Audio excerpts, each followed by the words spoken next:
सहारिया का एक बयान आया, ट्वीट उन्होंने किया, फिर डिलीट किया, उसके बाद फिर से उन्होंने वही ट्वीट किया। प्रदेश अध्यक्ष दिल्ली में डेरा जमाए हुए हैं, कई नेताओं से उनकी मुलाकात हो चुकी है, प्रधानमंत्री, गृह मंत्री, नड्डा जी, सबसे मुलाकात हो चुकी है।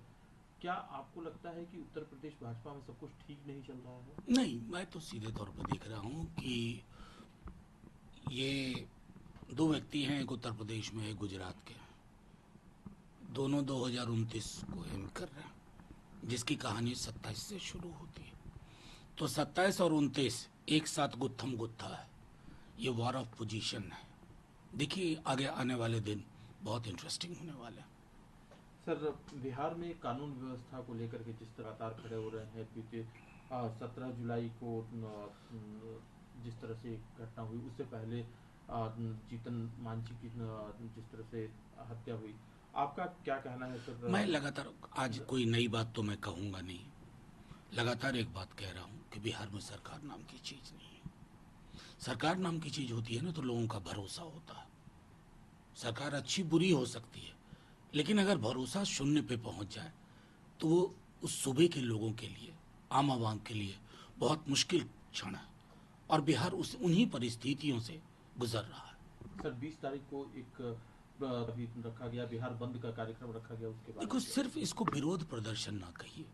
अगर जनता महफूज नहीं महसूस करती, सुरक्षित महसूस नहीं करती है, तो विपक्ष का क्या दायित्व बनता है? कमरे में बैठे रहे या सरकार को संदेश दे। अब यह महत्वपूर्ण है कि ये हम सब जानने में असमर्थ हैं कि क्या माननीय मुख्यमंत्री जी भिज्ञ हैं क्या हो रहा है बिहार में, या अनभिज्ञ हैं।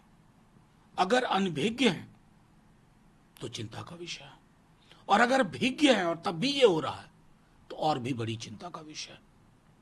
सर, कर्नाटक सरकार का एक प्राइवेट सेक्टर में कन्नड़ लोगों को 100% आरक्षण देने का वो बिल कैबिनेट अप्रूव भी किया था, लेकिन उसके बाद राज्य सरकार ने इसे होल्ड कर लिया है। देखिए, पूरे देश में मैं समझता हूँ माननीय प्रधानमंत्री जी को और केंद्र की सरकार को सोचना होगा।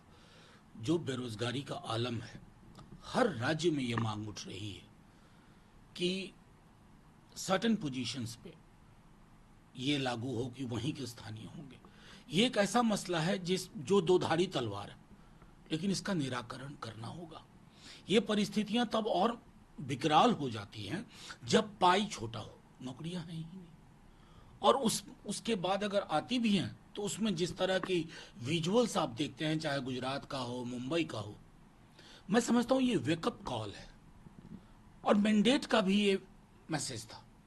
अगर इसके बावजूद भी पीठ थपथपाने में लगे रहे तो मैं समझता हूं कि आने वाले दिनों में बहुत मुश्किल होगी इन चीजों को कंटेन करना।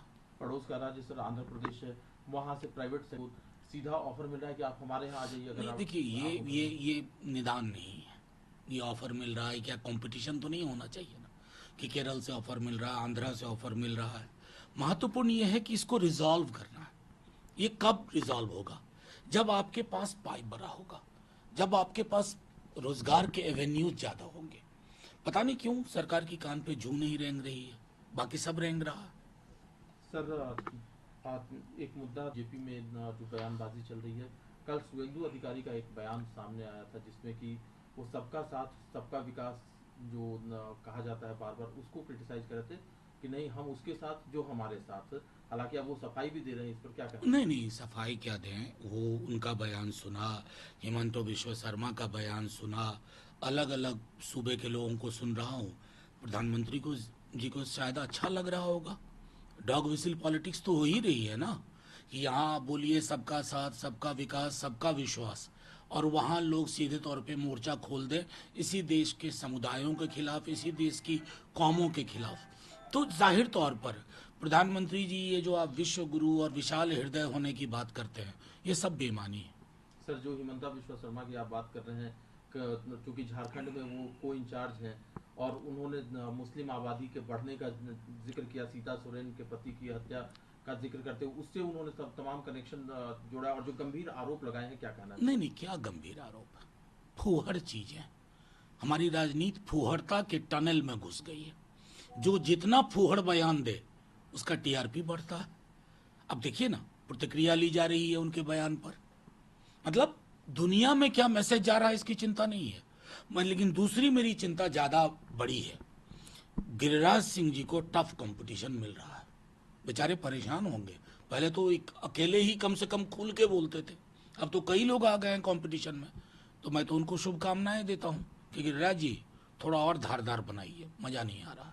सर, जो अलग अलग एजेंसी रिपोर्ट आती है भारत की अर्थव्यवस्था को लेकर के, जिसमें कि कहा जाता है कि ग्रोथ इतना % है, लेकिन जयराम रमेश ने निशाना साधा। उनका कहना है कि इंडिया का जो लोएस्ट ग्रोथ रेट इस समय में चल रहा है, उस साइकिल में इंडिया पहुंचा हुआ है। क्या कहना है? देखिए, मैं आर्थिक मामलों में मेरा हमेशा मानना है कि मेरी इस किताब में एक आर्टिकल 39 है डायरेक्टिव प्रिंसिपल्स में। अर्थनीति, आर्थिक व्यवस्था कैसी है ना, इसके मद्देनजर पैरामीटर बना करके इवैल्यूएशन कर लीजिए। इनकम इनइक्वालिटी का क्या आलम है, ये सारी चीजें आपको पता चल जाएंगी। उसके बाद कुछ कहने को बचता नहीं।